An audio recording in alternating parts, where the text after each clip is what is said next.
Hi everyone and welcome back to LL Sports TV and another episode of Keep It in the Family. I'm your host Laurie as usual and I'm joined as usual by my lovely niece Kenya, aka First Lady of AFTV. How you doing today? Good, how are you? I'm alright man, weather's nice, a little cooler in London today. Yeah, it's cooler today, which is good. Last week was proper hot. Yeah. Not that I'm complaining because, yeah, exactly. you know what I mean? Got to take the most of it. Yeah, exactly. But anyway, let's get to it man, let's get to it. The reason why I had to drag you into the studio today and do this is because I'm frustrated, man. I'm angry. I'm disappointed. I don't know. There's all sorts of emotions. Today, I woke up to the news that the Benjamin Sesco to Arsenal saga has hit another bump in the road or another turn.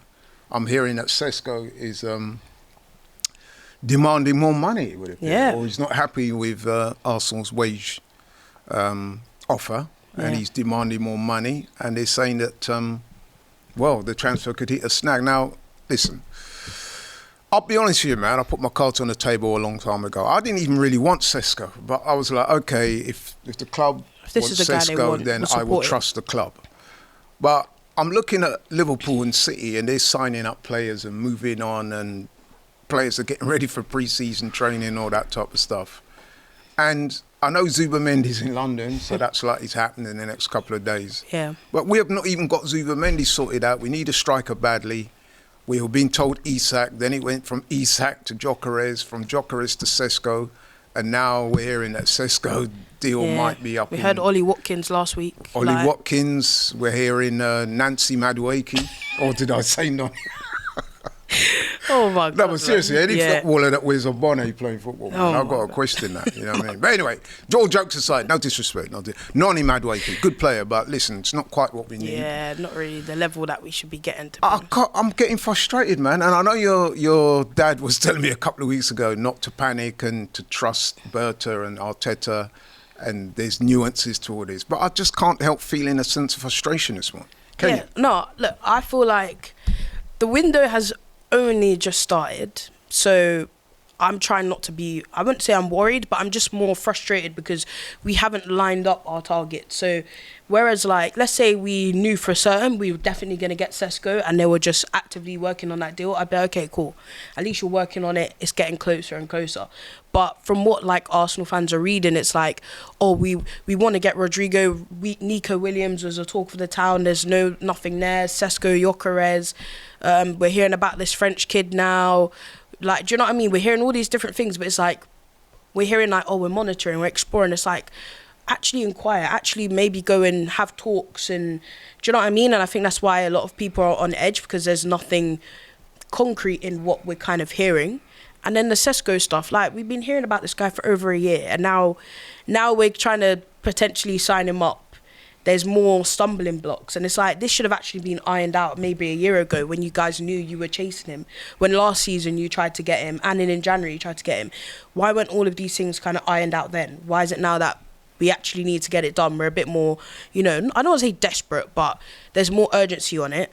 It's like, oh yeah, well, wages now is the massive issue, or this release clause thing, and it's just like, just get it sorted. So what could have radically changed about the wages? Because last week you were being told that a verbal agreement between Arsenal and Leipzig had been agreed. Now, listen, obviously I don't know about the world of transfers, of course I don't, but it just seems common sense to me that you would kind of know how much the guy was asking even from before you started pursuing him, wouldn't you? When you open talks with a player, you always talk about like, right, this is how much we want to pay you, this is the plans, we want you to start every game, we want to potentially add in bonuses if you do this. Like, these are all things added in talks with the agent as well, because you've got to lure that player in, basically. You've got to give them you've got to basically sell them a pitch or be like, this is why you should join our club. And I'm just like, why wasn't that all kind of done before? I guess in a way you could say Berta did come in at the end of Jan, I think. So maybe he's not really had the opportunity to do that. But I'm like, you could still do this throughout the season. Like, we've done that. When we signed up Declan Rice, we literally spent the whole season basically chatting him and his agent up. And that's why in the end we were able to get him over City and Bayern Munich and Real Madrid. So I don't really know what's happening. It's kind of giving like, oh, we're not sure. Like, we've got all these options. We want to like have a look around, which is fine. But like, I don't know, for someone that we've been chasing for a long time, you think we'd be a bit further forward. That's exactly what I'm trying to say. You've articulated it better than me. I just find it very frustrating. What's happened to Gyokeres, by the way, then? Because I thought he apparently he's told people, I mean, obviously we don't know if it's true, that he'll be moving to Arsenal. He told Man United. What's the score? Apparently he's told Man United that I want to go to Arsenal. That's what I want. He's there literally saying, reports are saying, he's saying to his friends and family, my plan is to move to Arsenal. That's my plan. I've never seen someone, he's literally twerking for the club. He's saying, I want to be here. And when you've got the guy who scored the most goals in Europe saying that, that's such a compliment. But like, I think now as well, with the whole issue of him and Sporting, where like, obviously the president's now come out and said, nah, we're not letting you go for that such cheap amount. He's like obviously very upset and annoyed. But I just feel like it would actually be easier probably for us to get Gyokeres than it would Sesco at this point, because he's so willing to come. Like he really wants to leave. Whereas like, I guess Sesco does want to leave, but there's no real urgency on his side, I guess. But as I see it, just go and get the guy. Just go and I said already, I've got my preference. My preference is Gyokeres, but if that's not the guy you want, at least just go and get the guy you want. Do you know what I mean? The guy you want, don't be done we're with just this, man. we're just tiptoeing around it. Just go and sort it out.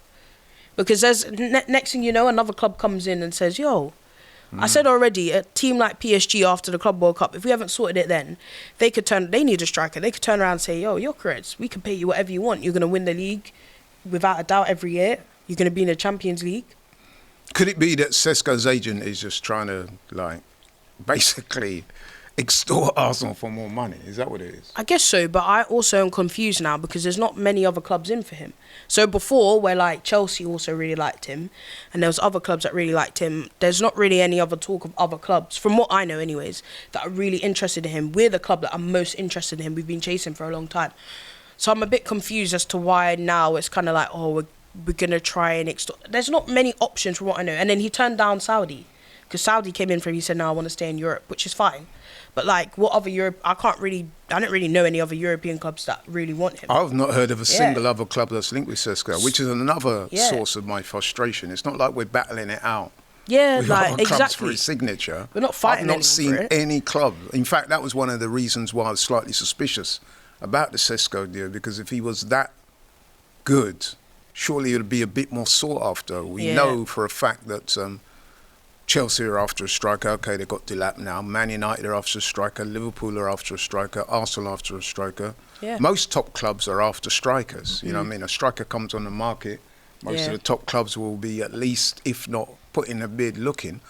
I've not seen any other top clubs anyway. Exactly. Linked with Sesco apart from Arsenal. Yeah, neither have I, to be honest. I think from what I knew before, Chelsea liked him, but they weren't. I don't think they even inquired. I don't think they inquired about him or asked the price. They just admired him, type of thing. Whereas, like, we actually have spoken to him quite a couple of times. But for me, the wage demands, if these wage demands are very high, I'm sorry, this is a guy who's not proven in anything. You're not proven in the Champions League, really. Like, you're not really. Takike got more goals than him last you're not season. like, he's not a prolific. Throughout his whole, even at he was at Salzburg. Salzburg in Austria. He's never been prolific. And I'm like, I could understand if he was a young player and you're like, wow, you're banging like 20 goals in the last 3 seasons. You've been prolific in all those seasons in every competition, but he hasn't been. So I'm like, you want these high demands, but you've actually not really proven much. You still got a lot. You're a young maverick, basically. You still got a lot to prove. From my understanding is that Arsenal are buying him on 110k, potential. that's what you should be getting. Yeah, They're exactly. buying him on potential. So if you're buying somebody on potential, that's what he should be getting. I don't think really you should be demanding sky-high wages. You should be looking to prove yourself. I look at someone like Saga, I look at someone like Saliba, who we're going to give big contracts to. Like, they're proven because they've done it in the Premier League. They're doing it in the Champions League. They're doing it in all competitions, and they do it on international level as well. So I'm looking at this guy like, what are you doing for your country? What are you doing for RB Leipzig? I saw you guys, they basically bottled the top 4. They finished like 7th. And on the last day, they could have actually snuck in, but I think they drew or something. Like, I don't know, man. If I'm going to give big wages to someone, I'd rather it be the guy that we know is a proven goal scorer and is actually good in his league, in the Champions League as well, and good for his country. I don't know, man. I'm not really. Is the juice worth the squeeze, man? Yeah, Because, exactly. bro, like... Look, we're taking a risk on either of them. Do you know what I mean? But I would respect the club more. Let's say we took a risk on Gyokeres and got him, and it's not really lived up to it. I'd be like, you know what? You actually just went and got the hottest guy at that moment, the guy who's scored about 50 goals in a season in all competitions. Like, I could understand that one more because it's like, you know what? It's just not worked out, and there's not much that the club can do on that one because you've actually went and got the best guy at the time. Whereas if you go and get Sesco, I'd be like, there was actually somebody else that was miles better, that was scoring much more goals, or there was other options that you could have explored. I would, do you know what I mean? You know what someone else like Ollie is Watkins, I'd be like, yo, very okay. frustrating for me, Kenya, and I'll, ask you your opinion on this in a minute. So if you contrast that with the way Liverpool have gone about their business with Wirtz is a very talented player, very sought after, Yeah. right? But the way Liverpool pursued him and the way Wirtz demonstrated his excitement to come to Liverpool is, makes you think that straight away. You think that is a very positive move. I'm almost certain that's going to work because the player and the club were aligned. Yeah. Everything just seemed to just fit right. The players expressing excitement of being there. You know what I mean? Yeah. Whereas with this, it's like 1 minute this, 1 minute that. Is he coming and is he not? I'm like, wake me up when we get there, exactly. man. What's going on? Exactly. There's just no. I think the issue with our club is like they've not tried to. I'm not saying that they should just do everything solely for the fans, but they've not even tried to excite us. Do you know what I mean? Like the Rodrigo thing. If you like, go and put some money down. Go and Rodrigo's not coming. Go to and us. test the waters. The guy, he got benched. He got benched for Real Madrid. Yeah. Is that not any more? Arda Güler started over him. Is that any more of a sign that Xabi Alonso might be like, yo, this guy he'll be a bench player for me at best? No, but I get the impression that Rodrigo does not want to leave Real Madrid. True, but he said he's on the record as saying he wants to stay and fight for his place. Yeah. He actually said that. So I don't know, man. I mean, listen. But weird things happen in sport. You never know. Go and test the waters. Go and show that you actually are more than, we just really like this guy. Go and say, actually. No, but my thing is, why are we pursuing players that it would appear they're not wholly committed to wanting to come to us? That's why I've just mentioned about the Wirtz thing. Right from the off, Wirtz was like, I want to go to Liverpool. Yeah. And then they got the done quickly. The man's there. He had his medical, he got his shirt on, you know what I mean? Bang, done. True. Whereas with us I guess now, you could say with Wirtz, though, for like a year, he was basically doing that with Bayern, saying that he wants to go Bayern. And even the sporting director of Leverkusen was like, of course I don't want to lose him, but if he went to Bayern, I'd be happy because at least he's still in the league. And in the end, Bayern just couldn't really afford to pay that amount. Whereas Liverpool, they didn't spend anything last season. They don't really need to spend a lot because... they just need a few small additions. You say that, but we were pursuing Sesco last year, apparently. Yeah. So why... No, I agree. There's no excuse. And then at the same time now, it looks like we've got players that could be leaving. Yeah. Partey looks like he's on his way out. I'm hearing that Martinelli could be going to... Yeah, apparently Bayern Munich really like him and are lining up something to try and get. As opposed to us actually signing players, we could be losing players. Yeah. I mean... The Partey thing, it's annoying, but in a way, I actually believe that we should not be giving Thomas Partey a big contract with big money. But what do you call a big contract? He only wants 2 years. Yeah, but he wants like 200k a week, and you're going to sit on the bench. No, but I heard that under That's the what he's current on now. structure, it will in effect mean that his wages are reduced. I don't know quite how that works out, but that's how I read. But maybe somebody out there can put it in the comments. Yeah, I think the club want to reduce his wages because obviously he'd be third choice at that point. He wouldn't start every game like he did last season. But I also feel like this guy's been here for 5 years. In the 5 years you've been here, you've only had one good season where you've actually been fit every game. Like you've shown us you're not reliable. We cannot rely on you. That's why we've had to go and get. That's why we had to go get Rice, and that's why we've had to go and get Zubimendi. I just personally feel like giving someone who's 30 or 31 2 years, especially we've seen it even at his younger stage. Even though he's had his best ever season for Arsenal, you don't think he deserves another year? Yeah, he deserves another year, but not 2. That's how I see it. I just think.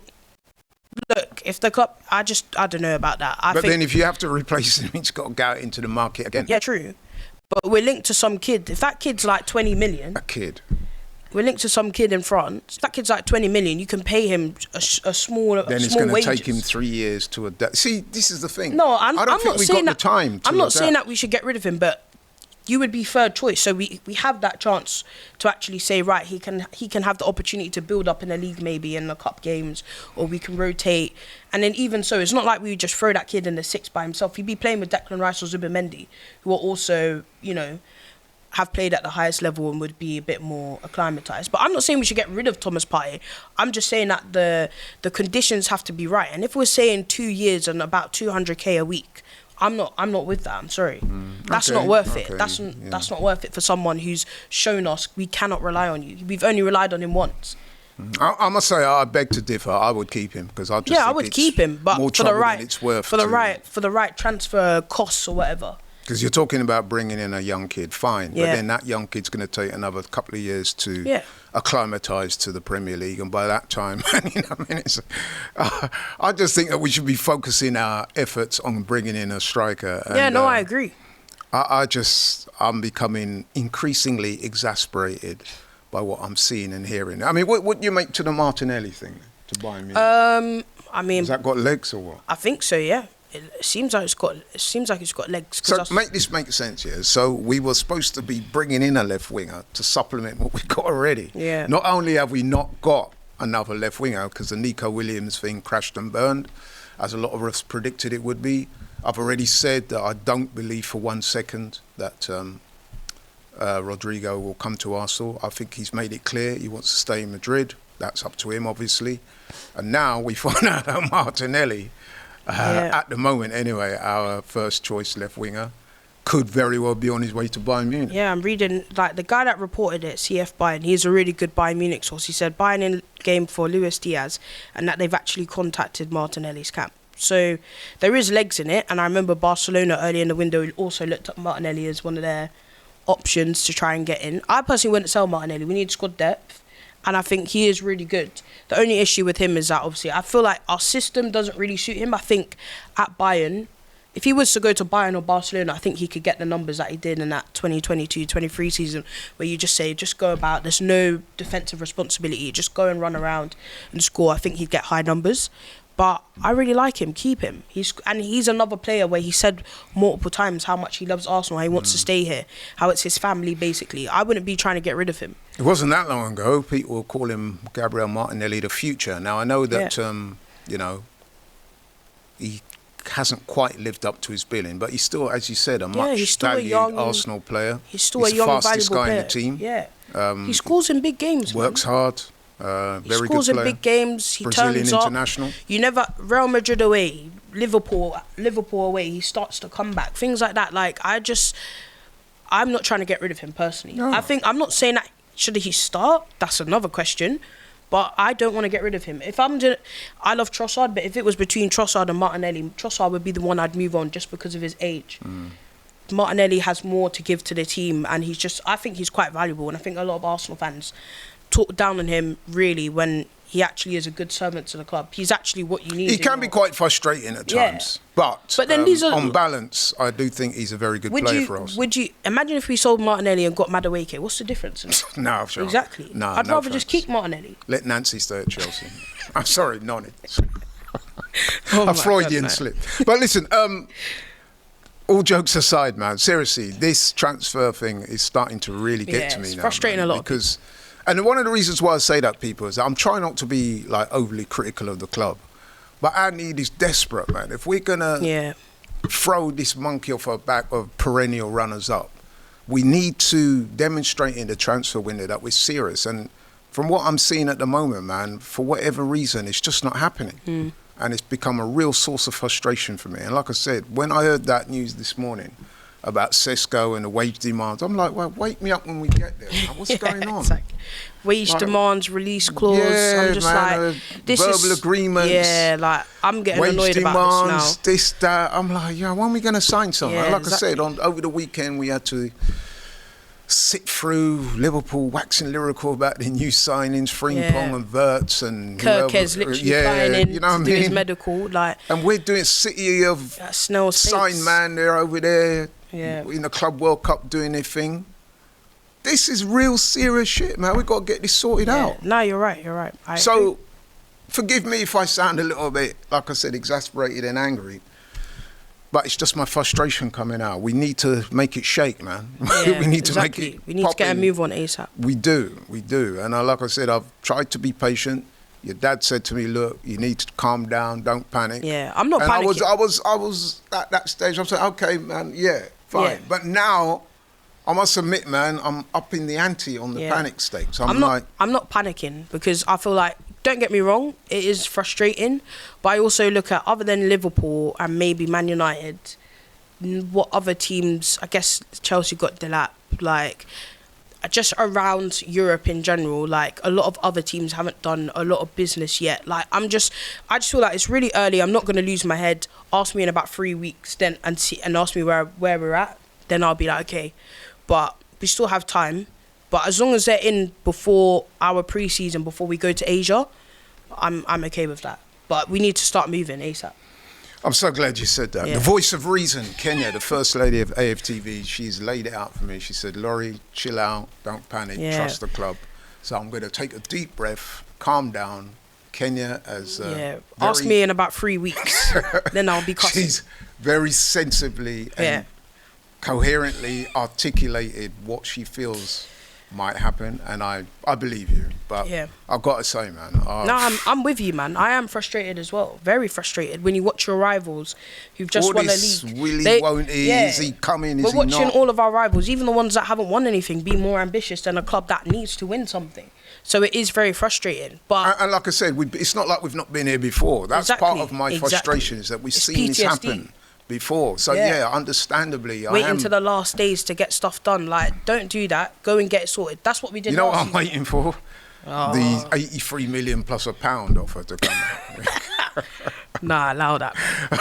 But anyway, Kenya, listen, we've got to end it there. But thank you so much for coming on and being the voice of reason and getting her uncle to calm down a little bit. I do appreciate that. So I will take a deep breath and I will, look forward to signings in the coming weeks. I mean, we know that Zubamendi's in London as we speak, so we're expecting that to get in. So that's pretty good because we know Zubamendi will definitely enhance Arsenal's squad. He's a very good player, so that's good news. But we need a striker.